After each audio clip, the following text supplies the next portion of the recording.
A'udzu billahi samil alim minasyaitonir rajim. Bismillahirrahmanirrahim. Assalamualaikum warahmatullahi wabarakatuh. Bersama saya Wan Muhammad Afif bin Wan Muhammad Azam dalam siri pembelajaran secara atas talian bagi sekolah agama dan kafar di bawah seliaan Jabatan Agama Islam Selangor JAIS.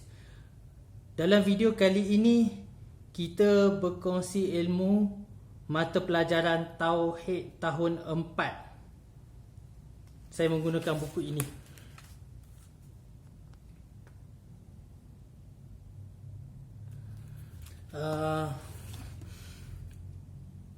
Dalam video kali ini kita akan mempelajari sifat wajib bagi Allah Subhanahu Wa Taala, iaitu kaunuhu ta'ala hayyan, dan lawannya sifat mustahil bagi Allah Subhanahu Wa Taala ialah kaunuhu ta'ala mayyitan.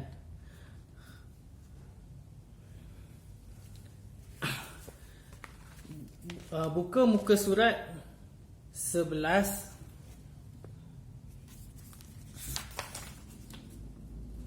dan 12.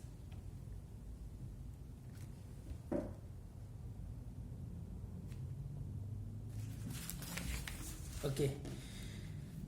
Kaunuhu ta'ala hayyan artinya keadaan Allah Ta'ala yang hidup. Kita wajib beriman bahawa Allah sentiasa hidup dan tidak akan mati. Allah Tuhan yang sentiasa hidup dan tak akan mati buat selama-lamanya. Dalil bagi kaunuhu ta'ala hayyan, firman Allah Subhanahu wa ta'ala, A'udzu billahi minasyaitonir rajim. Allahu la ilaha illa huwal hayyul qayyum. Shadaqallahul azim. Surah Ali Imran, surah yang kedua, surah yang ketiga, ayat kedua. Maksudnya, Allah tiada Tuhan yang berhak disembah melainkan Dia, yang tetap hidup, yang kekal selama-lamanya, mentadbirkan sekalian makhluknya. Ayat ini menceritakan bahawa Allah sentiasa hidup dan berdiri dengan sendirinya.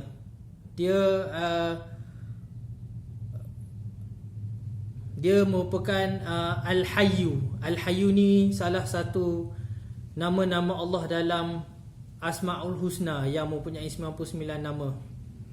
Begitu juga dengan Al-Qayyum. Al-Hayyu bermaksud yang maha hidup.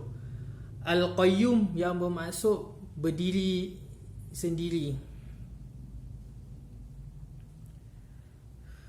Lawan bagi kaunuhu ta'ala hayyan, yakni keadaan Allah Ta'ala yang hidup, ialah kaunuhu ta'ala mayyitan. Artinya keadaan Allah Ta'ala yang mati. Kita kena beriman bahawa mustahil bagi Allah itu mati ataupun tak hidup. Jika tiada Allah, maka tiadalah alam ini. Tiadalah manusia, tiadalah tumbuh-tumbuhan, tiadalah haiwan. Kita perlu tahu bahawa Allah merupakan pencipta kepada seluruh alam ini, iaitu dunia, bumi, matahari, bintang, langit, laut, ombak, manusia, haiwan, tumbuh-tumbuhan, serangga dan sebagainya. Dialah yang menciptakan kita. Dialah menghidupkan kita, dialah yang mematikan kita. Firman Allah Subhanahu wa ta'ala, A'udzu billahi minasyaitonir rajim. Wa tawakkal 'alal hayyil ladzi la yamutu wasabbih bihamdihi wa kafa bihi bidzunubi ibadihi khabira. Shadaqallahul azim. Surah Al-Furqan ayat ke-58. Maksudnya, dan berserahlah engkau kepada Allah, Tuhan yang hidup, yang tidak mati, serta bertasbihlah dengan memujinya, dan cukuplah ia mengetahui secara mendalam akan dosa hambanya. Dalam ayat ini, Allah memberitahu kita bahawa Allah sentiasa hidup, tidak akan mati sampai bila-bila, kerana dialah maha berkuasa. Dan tugas kita bertasbihlah, memuji Allah. Dan dia juga mengetahui segala dosa yang dilakukan oleh hamba-hambanya, sama ada dosa kecil atau dosa besar, dosa yang tersembunyi ataupun dosa yang nyata. Okey, bertasbih di sini bermaksud memuji Allah dengan mengucapkan subhanallah, yang bermaksud maha suci Allah.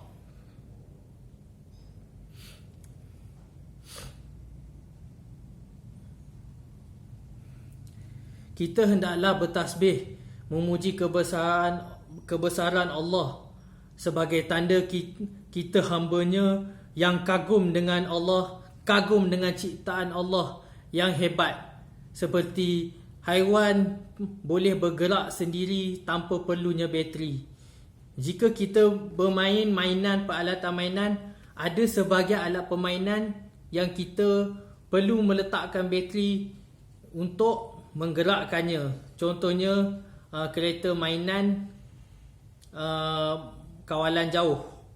Kita perlu letakkan bateri pada kereta dan alat kawalan jauh supaya kereta tersebut dapat bergerak.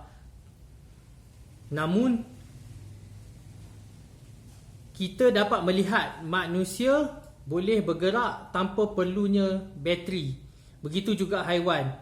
Begitu juga tumbuhan. Tumbuhan juga dapat membesar tanpa perlunya bateri.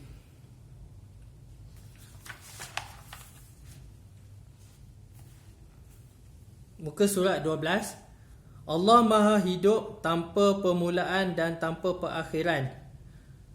Maksudnya, Allah sedia ada sebelum wujudnya bumi ini, sebelum wujudnya alam ini, sebelum wujudnya segala-galanya, dia sudah sentiasa ada.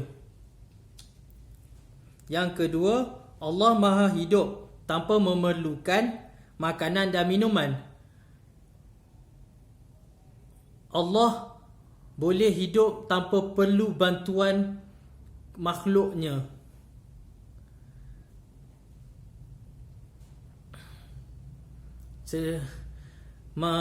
Maksudnya, Allah menciptakan segala-galanya.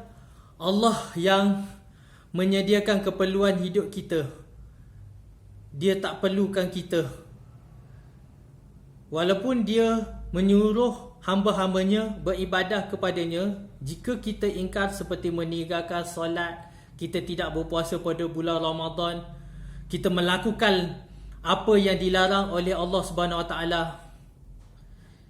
sesungguhnya perbuatan kita tidak memudaratkan dia. Sebaliknya, perbuatan itu hanya memudaratkan dirinya sendiri. Perbuatan kita hanya memudaratkan diri kita sendiri. Perbuatan jahat kita, perbuatan buruk kita. Allah berkeadaan hidup yang kekal selama-lamanya.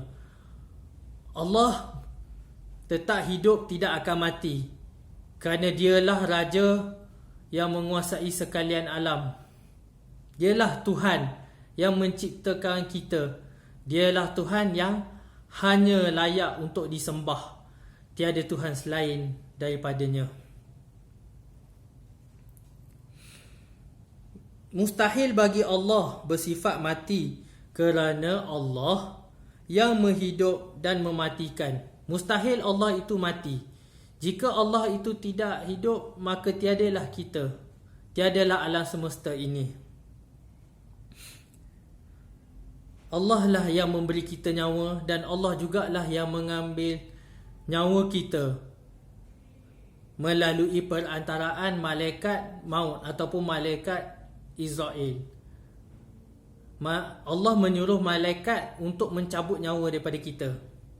Hakikatnya Allah yang memberi nyawa dan mengambil nyawa, manakala malaikat hanya perantaraan. Malaikat Israel ataupun malaikat maut hanyalah perantaraan, malaikat perantaraan yang ditugaskan untuk berurusan dengan manusia berkaitan dengan nyawa. Sekian sahaja pelajaran Tauhid tahun 4. Wabillahi wa taufiq wa hidayah. Wassalamualaikum warahmatullahi wabarakatuh.